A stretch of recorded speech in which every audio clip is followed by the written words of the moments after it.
শবে মেরাজের রোজা কয়টা রাখতে হবে? আর কত তারিখে রাখতে হবে? মুসা আলাইহিস সালাম নাকি আজরাইলকে থাপ্পড় দিয়ে চোখ কানা করে ফেলেছিল। এটা কি সত্য? আমার অফিসের এক ভাই আমাকে কাজের ফাঁকে দোয়া করার উদ্দেশ্যে বলেন, "আল্লাহ আপনাকে জান্নাত নসিব করুন।" জীবিত মানুষকে কি সরাসরি এভাবে দোয়া করার ব্যাপারে কোনো বিধিনিষেধ আছে না? বিদায় জানানোর সময় আমরা আল্লাহ হাফেজ বলে থাকি। এটা কি কুসংস্কার? এক্ষেত্রে বিদায় জানাতে কি বলা যেতে পারে? আমাদের এলাকায় অনেকে বলে মাগরিবের আজানের সময় কিছু খাওয়া ঠিক না। এটা ইসলামের দৃষ্টিতে কতটা সঠিক? অমুসলিম বাসার খাবার খাওয়া যাবে কিনা? আমার শারীরিক অসুস্থতার কারণে আমি মা হতে পারছি না। এমন কোনো আমল আছে কিনা যার মাধ্যমে রোগ মুক্তির মাধ্যমে আমি মা হতে পারবো? ব্যাংক থেকে লোন নিয়ে বাড়ি করা জায়েজ হবে কিনা? ঋণ থেকে কিভাবে মুক্তি পাওয়া যাবে? সঠিক সময়ে ফজরের সালাত আদায় করতে পারি না। এটা কাজা পড়লে হবে? কোনো ভুল সিদ্ধান্ত নিয়ে অনবরত আফসোস হতে থাকলে কি করা উচিত? অসুস্থতার জন্য বাসায় কাজের বুয়া দিয়ে টয়লেট পরিষ্কার করালে কি কোনো গুনাহ হবে? জন্ম নিয়ন্ত্রণের বিধান কি? আর বিলম্ব না করি, ইতিমধ্যে যে সমস্ত প্রশ্ন আমরা পেয়ে গেছি, অনেকে প্রশ্ন করা শুরু করে দিয়েছেন, আমরা সেগুলোর উত্তর দেওয়ার পালায় প্রবেশ করি। আয়েশা আক্তার জুই আপনি লিখেছেন, মুসা আলাইহিস সালাম নাকি আজরাইলকে থাপ্পড় দিয়ে চোখ কানা করে ফেলেছিল। এটা কি সত্য? প্রথম কথা হলো, যাকে আমরা আজরাইল বলছি তিনি মূলত মালাকুল মউত। মালাকুল মউত মানে হলো মৃত্যুদূত। তো মৃত্যুদূত আ তাকে আপনার মালাকুল মউত বলা হয়েছে কোরআনে কারীম এবং সহিহ বুখারীতে বর্ণিত হয়েছে যে মালাকুল মউত যখন মুসা আলাইহিস সালামের জান কবজ করার জন্য এসেছেন, তিনি তাকে চড় কষে দিয়েছেন এবং তার একটা চোখ কানা হয়েছে। যদিও আল্লাহ তাআলা পরে সেটা সুস্থ করে দিয়েছেন। মানুষ তো না, কিন্তু তিনি মৃত্যুবরণ করতে চাচ্ছেন না। তো আল্লাহ রাব্বুল আলামিন তখন ফেরেশতাকে মালাকুল মউতকে বললেন, "তুমি যাও।" তিনি আ কতদিন পৃথিবীতে বেঁচে থাকতে চায়? তার হাত রাখতে বলো এর উপরে, যতগুলো চুল তার হাতের নিচে পড়বে, পশম পড়বে, আ এর উপরে হাত রাখেন, যতগুলো চুল পড়বে ততগুলো বছর আপনি হায়াত পাবেন।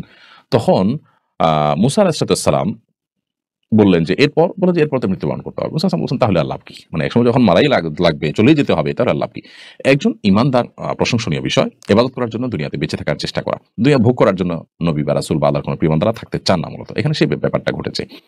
আর আ এরপর তিনি অবশ্য বলেছেন যে, "না, তাহলে আর লাভ কি?" তাহলে এখন সৈকত আ আসওয়াত এই আইডি থেকে আপনি লিখেছেন, আমার অফিসের এক ভাই আমাকে কাজের ফাঁকে দোয়া করার উদ্দেশ্যে বলেন, "আল্লাহ আপনাকে জান্নাত নসিব করুন।" জীবিত মানুষকে কি সরাসরি এভাবে দোয়া করার ব্যাপারে কোনো বিধিনিষেধ আছে না? জান্নাত তো জীবিত মৃত যেকোনো ব্যক্তির জন্য কামনা করা যেতে পারে। আমরা নিজেদের জন্য আল্লাহর কাছে জান্নাত চাইবা, তখন ফেরদাউস চাইবা, জান্নাতুল ফেরদাউস চাইবা। এটা সবচেয়ে উঁচু পাপের জান্নাত। সেজন্য জীবিত মানুষ নিজের জন্য যদি জান্নাত চাইতে পারেন, তো আরেকজনের জন্য জান্নাত চাইতে কেন পারবে না? কোনো অসুবিধা নেই। সাইফুর রহমান আপনি লিখেছেন, বিদায় জানানোর সময় আমরা আল্লাহ হাফেজ বলে থাকি। এটা কি কুসংস্কার? এক্ষেত্রে বিদায় জানাতে কি বলা যেতে পারে? বিদায় জানানোর সময় আমরা আল্লাহ হাফেজ বলি, অনেকে আল্লাহ হাফেজ বলি, অনেকে ফি আমানিল্লাহ বলি। আল্লাহ হাফেজ মানে আল্লাহ সংরক্ষণকারী, ফি আমানিল্লাহ মানে আল্লাহর নিরাপত্তায় তুমি আছো। কোনো অসুবিধা নেই এগুলো বলাতে। তবে সুন্নাহ না এগুলো বলা। এগুলো বলা জায়েজ, জাস্ট এটুকু। এগুলোকে সুন্নাহ মনে করা ভুল। সুন্নাহ হলো কাউকে বিদায়ের সময় আস্তাউদিআল্লাহ বলা। সংক্ষেপে যদি বলতে চান তাহলে শুধু আস্তাউদিআল্লাহ, অর্থাৎ তোমাকে আল্লাহ তাআলার হেফাজতে আমি অর্পণ করলাম। আবার আপনি যদি এটাকে পুরো দোয়াটা পড়তে চান তাহলে আস্তাউদিআল্লাহ দীনাকুম ওয়া আমানাতাকুম ওয়া খাওয়াতিম আমালিকুম, অর্থাৎ আ তোমার দ্বীন এবং তোমার ঈমানকে আমি আল্লাহর উপরে অর্পণ করলাম। তুমি সফরে বের হচ্ছ বা বিদায় নিচ্ছ, চলে যাচ্ছ।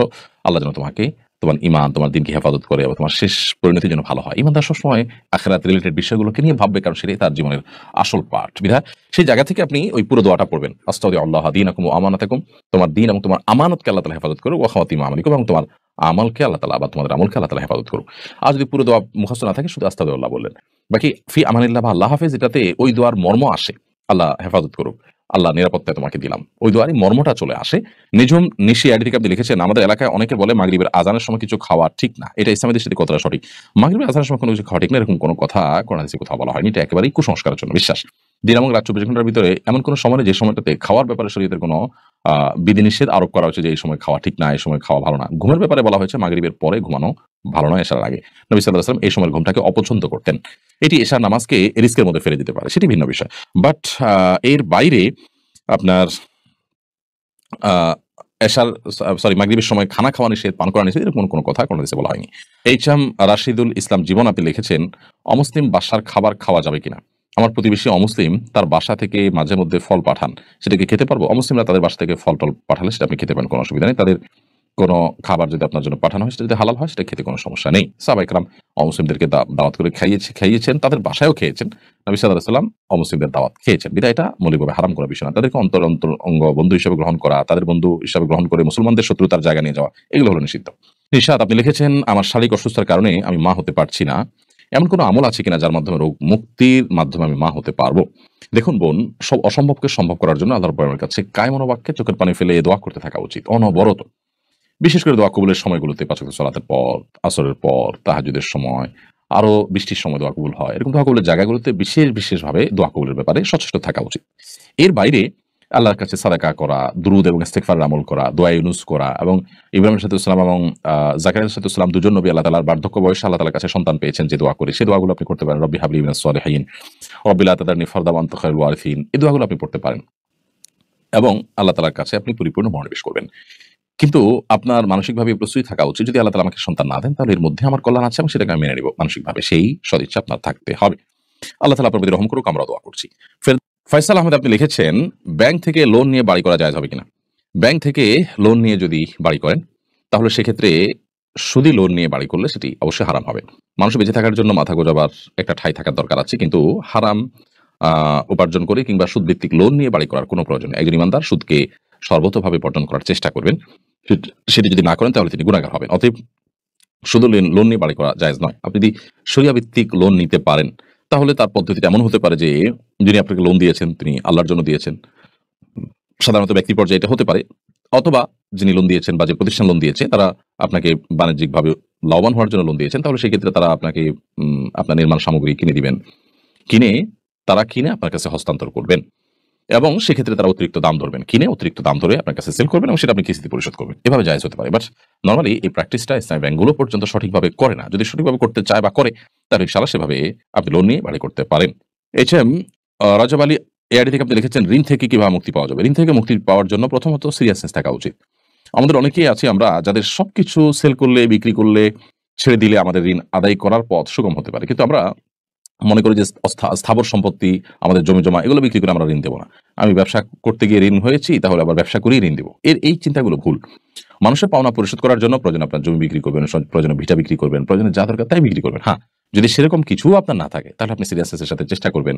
10 টাকা খেলে 10 টাকা ইনকাম করলে 8 টাকা খেয়ে 2 টাকা আপনি সেখান থেকে সরা রাখবেন, ঋণ দেওয়ার জন্য ঋণ দিবেন।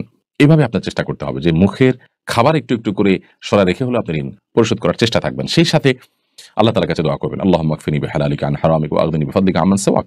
আল্লাহ আপনি আমাকে হালাল দিয়ে যথেষ্ট করে দিন এবং হারাম থেকে আপনি আমাকে মুখাপেক্ষী করে দিন, যে হারামের মুখাপেক্ষী না হতে হয় এবং আপনি ছাড়া কারোর মুখাপেক্ষি যেন আমার হওয়া না লাগে। আল্লাহ, এই দোয়া আল্লাহর কাছে পড়বেন। এছাড়া ঋণ মুক্তির জন্য আরো দীর্ঘ দোয়াও হাদিসে বর্ণিত আছে, সেই দোয়াগুলো আল্লাহ তাআলার কাছে পড়তে পারেন, নিবেদন করতে পারেন।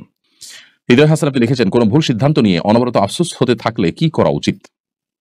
কোন ভুল সিদ্ধান্ত নেওয়ার পর যদি আপনি কোনো ক্ষতি দেখেন তাহলে সেক্ষেত্রে আল্লাহর উপরে ন্যস্ত করে দিবেন। ইমানদার যে কোনো বিষয়ে তার আফসোস হতে পারে, মন খারাপ হতে পারে, কিন্তু কন্টিনিউয়াসলি মন খারাপ হতে থাকবে, একের পর এক আফসোস করতে থাকবে এবং সে এটা করতে করতে নিজেকে আপনার ডিপ্রেশনে ফেলে দিবে।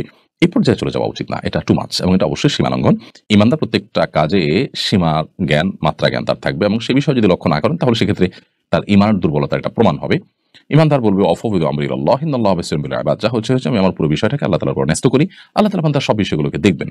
এরকম দৃষ্টিভঙ্গি যদি আপনি রাখেন তাহলে সেক্ষেত্রে আপনার জীবন সুখময় হবে এবং আপনার জীবনের অনেক কষ্টকে হজম করা আপনার জন্য সহজ হবে।